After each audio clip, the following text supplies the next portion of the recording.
All right, settle in. One doesn't often get the luxury of reminiscence, but there are some operations that stick, less for their global ramifications, more for the sheer, unadulterated bond of it all. This was one such Operation Serpent's Tooth, we called it. Officially, unofficially, I believe Q Branch referred to it as the one where Seven nearly bankrupted a small principality with his dry cleaning bill.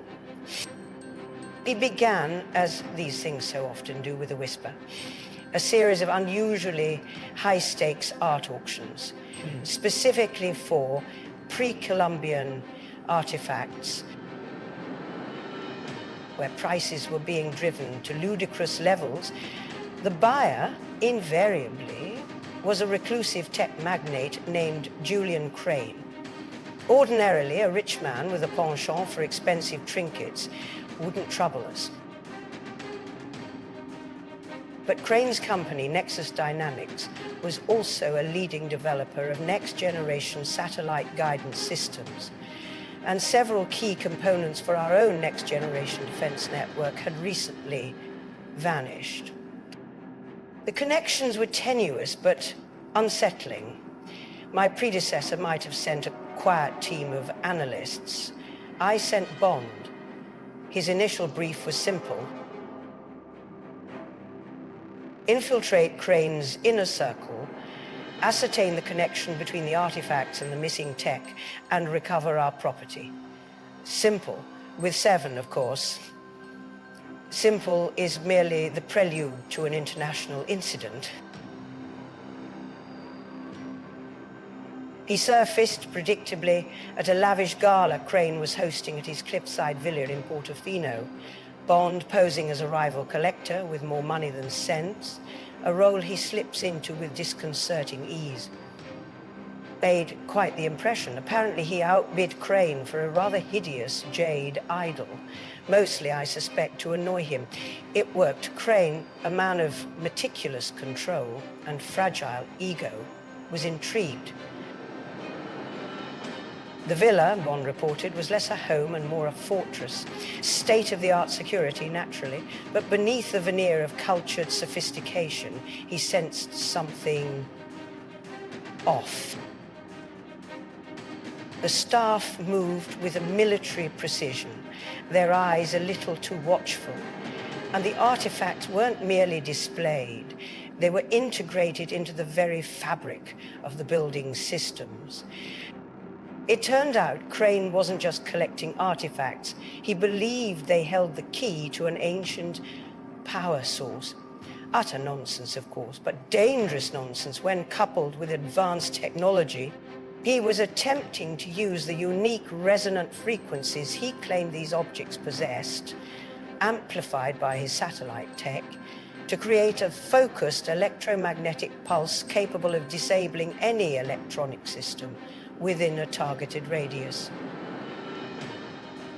Imagine the financial markets of London or New York, silenced. Air traffic control, blank. Our own defenses neutered. All orchestrated by a man who thought a dusty pot held mystical powers.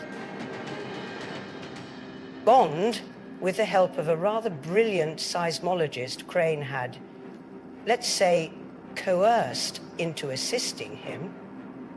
She proved surprisingly adept with a fire extinguisher when the moment called for it, and discovered Crane's control room.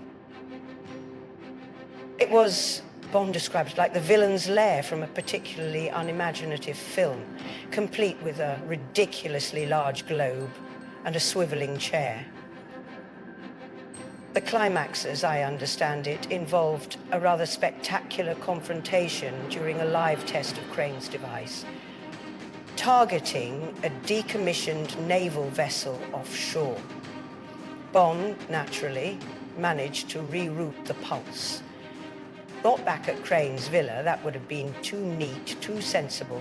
No, he rerouted it towards Crane's private collection of vintage supercars housed in an underground garage.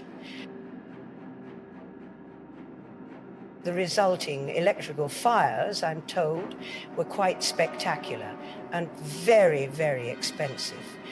Crane was apprehended, his ludicrous theories debunked, and our missing components were recovered from a surprisingly well-hidden compartment beneath that jade idol he'd coveted. The seismologist was given a new identity and a commendation. And 7, he returned to London, 3 days late, smelling faintly of singed leather and expensive cologne, with a receipt for a tuxedo that had apparently met an untimely end in a vat of vintage olive oil. He claimed it was essential to his cover. Merely raised an eyebrow and signed the expense form. Sometimes one simply has to accept that the path to saving the world is paved with collateral damage and a flagrant disregard for budgetary constraints. Serpent's tooth was a textbook example. A ridiculous premise, a megalomaniac with more ambition than sense, and 007 in the middle. One does occasionally have to admire the sheer tenacity.